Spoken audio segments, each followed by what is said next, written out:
everybody. Thanks for joining me again. Welcome back to our channel. My name is Raelynn Chase, and I am proud to connect us with another special guest today. We are looking at a very challenging time for everyone in the community.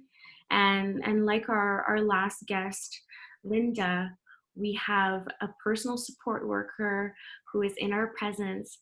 His name is Eric, and it is such a pleasure to have you with us today. Thank you for being here. Today we're going to go on the inside and see how things have been going for you, Eric. I know that your placement in the retirement home facility in Toronto is now over. However, I wanted to debrief with you and hear about your experience. So first and foremost, my friend, welcome, and how are you doing? And, just give us a little bit of information about why you got into healthcare and why you do what you do. Yeah, thank you. My name is Eric. I got into healthcare in Canada this year when I was actually introduced into the healthcare by Linda. Prior to that, I was doing CNA in US. But when I moved to Canada, I had not gone into healthcare. But when the COVID broke out and most people, we watched television and we realized that most people were kind of going home. They decided to stay home because of the COVID. Most PSW staff. So Linda had a chat with me, and then we agreed that why can't we go in to help save lives? So we actually agreed on. I agreed with her, and I got on board, and I've never regretted it. Amazing. Well, I'm so grateful for the connection between you two, your friends, and she referred you to us. KRS Home Care, we tried to act on the need, right? We received different referrals and we just wanted to try and help. So you are one of the individuals that allowed that to happen. So thank you. And I know you have nothing but positive things to say, which is so refreshing and wonderful to hear, because you and Linda both had really beautiful experiences, right? So we'll get into that a bit more too, but I'm going to go on to the next question that I have for you today. And that question is, what kept you motivated? I know you're inspired to save lives, but when you were actually there in the facility and working with the patients, what was keeping you motivated to be there? Oh yeah, like I said, the first one that got me there was when people were trying to stay out, and we even watched television. The military were asked to go in to help, so we decided to go in. But when I got there and I realized that most people were actually healthy, but because of the virus, they couldn't. It affected them, and the staff were kind of staying away. Some of them were taking vacation. So I feel like once I can go in and help them in their daily activities, and it's kind of give them more energy once they have people with full energy around them, encouraging them, helping them. It revives them. It gives them positive hopes. So when you wake up the following morning, it gives you more energy to go in and help such people. Beautiful. That's exactly why I wanted you to be able to go. So I'm so grateful because I know the interview process, they interview you too, right? Like it's a whole honor system. So, with that in its entirety, I was happy to bring you aboard our team and was hoping the best for you. And you did phenomenal. So I have to say congratulations to you for that. And thank you. Yeah, of course. So next question, my friend. Um, how was it for you when you were explaining to your family, to your friends, what you were doing and how you were helping the COVID positive patients? What was their reaction and how is that experience for you? Yeah, actually, I discussed that with only one friend, and apparently she's also called Linda. Yeah, she's in So Scotland. I was you're on just the same talking to page. her, yeah, a few minutes Wonderful. ago.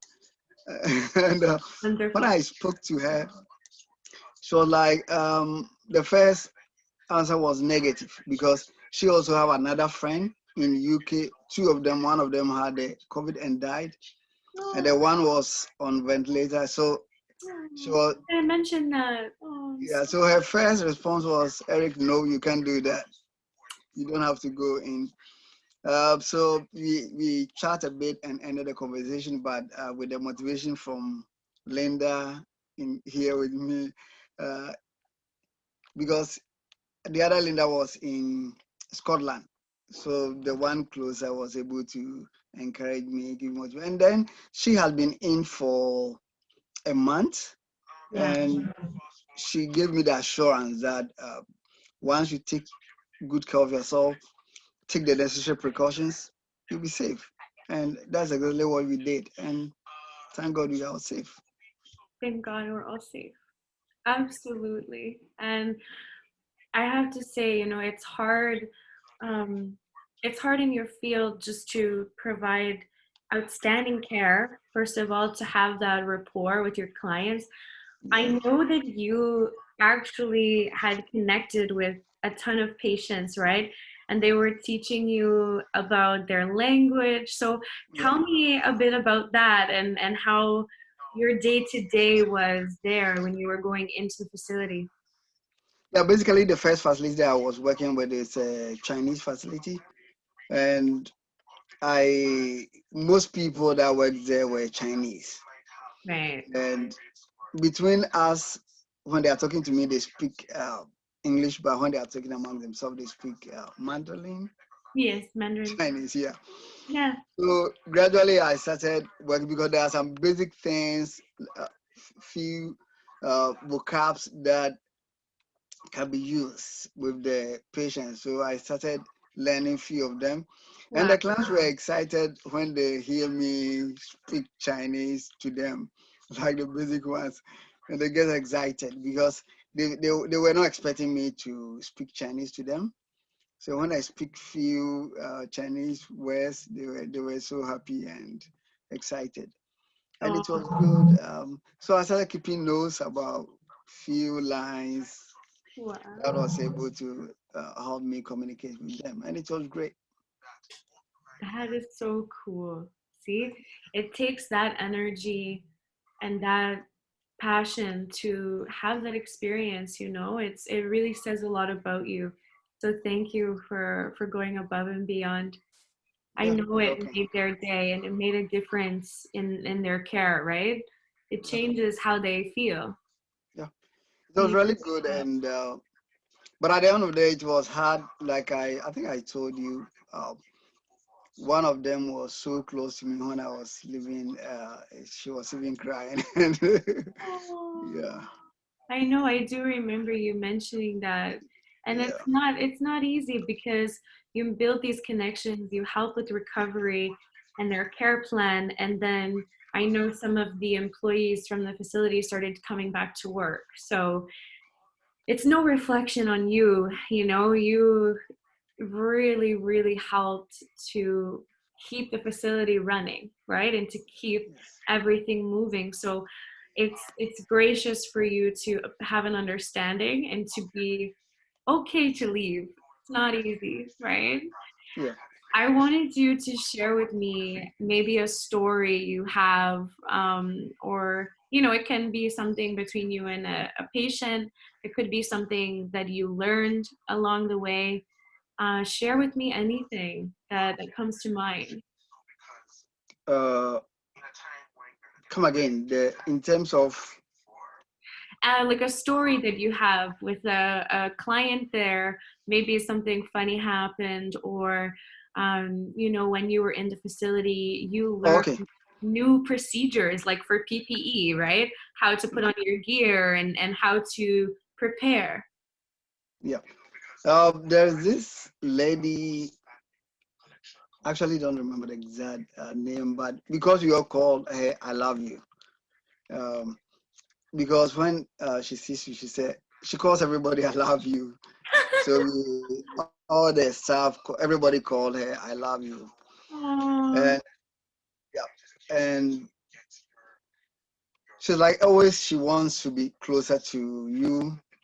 And when you go there, you finish changing her, dressing her up, and you are leaving, she wants to come out with you.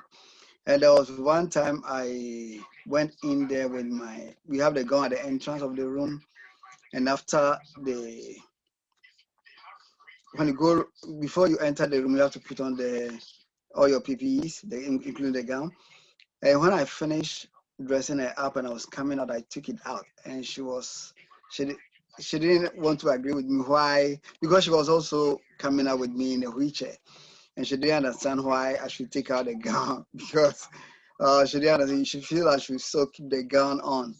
oh, And yeah, she didn't understand that once you come out of the room, you have to take it out and and put another one before you go to another room. She feels that once we are coming there and put on a gun, it should be on permanently. And she didn't understand. Yeah. So that's one scenario with that. And then with her, with I love you too. Uh, One funny thing about her is that sometimes she doesn't. Most of the clients recovered, but at a point she was coughing very much, so they felt she might be getting the COVID-19 again. So we were asked to keep her in her room without coming out. So what was saying that if you serve her everything she eats, she take a snack, and you leave her, she wants to come out. And she starts shouting, I love you, and follow you. But when you ask her to go in, she gets mad. And then uh, one trick that we use, and I was using that often with her, if she does something that you don't want, like goes against certain things that you don't want her to do, and she said, I love you, and I say, I don't love you, straight away she changed her face, and it's like she's smart, she starts crying. And then quickly I say, okay, I love you again. Then she starts laughing. But the way she does it, it makes it look so funny and surprising wow. because she feels it makes you know the value of love. When you say I don't love you, she starts crying. But the moment you change to I love you, then she starts smiling. And so it tells you that even at that age, they still maintain the love and they know the quality or the purpose of love, which everybody should be showing. Yes. Oh, that's so, so precious. I love hearing that. I'm so happy that you could take away, you know, positive moments because it's chaotic. You know, I'm sure everyone had some anxieties, you know, and Yeah, it was not easy all the time. yeah, We get glimpses of what's happening in terms of healthcare on TV yes. and social media, but you know, you were there firsthand, experiencing the risk and just the stress of others around you. So, you know, what would happen day to day when you were there, when you check in, you know, you get your gear on, you figure out what patients you're seeing. How were you briefed and what was your day to day like? Basically, what we were doing at Monshon, when you checked in, you are given, you have to put on glove, put on, even the pen you use. First one, when you enter, you have to use sanitizers. Yeah, Sign in, and after signing everything, you have to use the sanitizer back. And then right. you are given you put your mask on, you put you're given envelopes for your phones, so that when you are even in the facility, you don't touch your phone because it's in the envelope bag or Nice. bag envelope. And then you move upstairs, go to the change room, or they change and go to your floor. I was on the third floor. But then once I get to the third floor, my daily schedule begins. And we normally, first thing we go around to check them because I was in the morning shift. I go around, we divide ourselves. It depends on the day. Sometimes we are only two, and some days we are three. So we have some people that two people have to help them, two people have to change them, and there are some residents that only one person can handle. So if you are two or three, then two people can handle the client, the residents that needs two PSWs. And then the single person can go with the one that one person have to do that. So you just go around, change them to their daily clothes. And then those that we need to bring out, we can bring them out. And then prepare them for breakfast. And then after breakfast, we take them back, change them again, and then give them the snack. And then till the in between, we go around, check them. And then around 12 o'clock, we give them lunch. And then after lunch, we move them back to make sure we take them to toilet and change them, those that needs to be changed. And then after that, we give them another snack again in the afternoon. And then that will be around 2:30 till my shift ends at 3. Wow. See, so many steps and so much care that goes into the everyday, right? Yeah. And how were you feeling about the socialization aspect? Were you hearing patients able to talk to each other often, or do you feel based on their condition, some people were quieter than others? The residents, The residents, yeah, were they able to socialize often, or did you feel like, because it depends on the day, right, for everyone, how they're feeling, what they're going through. I know with you, they get to be social a bit too, right? So yeah. between each other, were they able to socialize a little bit at all? What was happening is that we were able to communicate with the residents, but we decided to keep the residents apart. Because of that, at the peak of the COVID-19, we were not moving them to the dining room. They were eating in their various rooms. And then at a point when it was going down, we normally bring some of them to the, not in the dining room, but in front of the nursing station so that they can eat there, but we make sure there's a distance between them. And same thing, like I love you, she wants to be touching everybody, especially one particular resident, she wants to be touching her, it's her friend. But our duty is to make sure that at least we keep them apart, especially when she started coughing. We decided to make sure that we have to make sure that they are always apart so that even if she's getting positive again, she wouldn't infect the other resident, especially the one that she's always close to. Right, exactly. That was my question, because I know some of them are missing the companion aspect, like they have Yeah, friends, right? So I was wondering, how you acclimate and how you socialize. And so it's really lovely that, yeah, they have people like you, yeah, because you are able to just make it easier for them, yeah, of right? course. Yeah, Well, it's such an honor. Again, I want to take a moment to thank you for being a healthcare hero, for taking the time out of your day, out of your life to make a difference in yeah, someone else's life, because that is our purpose. And despite the difficulties of this pandemic and this time in the world, because it is difficult for everybody. You, my friend, have made positive change. And nah, I'm so grateful to you. So thank you for being you. And I wanted to let you take a moment if you'd like to share any words for any aspiring healthcare workers, any boys and girls at home watching, what are your words to them? Yeah, I really appreciate it. What I will say is that when this COVID-19 issue came, so a lot of people were trying to stay away from other people, especially people that they suspect have contact with infected people, infected persons. What I will say is that like I said earlier on about I love you, what the way she put up herself. We need to really show love with everybody.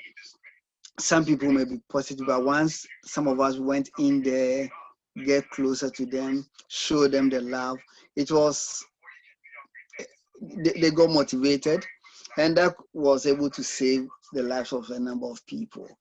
Um, so what I would say is that with or without COVID-19, we need to really show love to one another. Somebody might be going through stressful situations. Once we show love to, not only COVID-19, but it could be any stressful life, any situation in life. Once we show deep love to, we will be able to revive them back to their normal self. And yeah, Absolutely. You couldn't have said it better. I'm so amazed because above everything, love does conquer all. yes, And that is the message. So, again, Eric, thank you for being a healthcare hero. KRS Home Care is so grateful to you. Our team adores you and Linda, and we're just so lucky to have you. thank So you. thank you. And I'm wishing you and your family well at this time. We're sending out our prayers and our love to those out there who have been touched by this virus, who have suffered because of it. We're wishing you well, and we're wishing you blessings upon blessings upon blessings. Thank you, and I really appreciate giving us the opportunity to be able to help people in those Of course, situations. it's an honor. Yeah, Thank you. thank you. Yeah.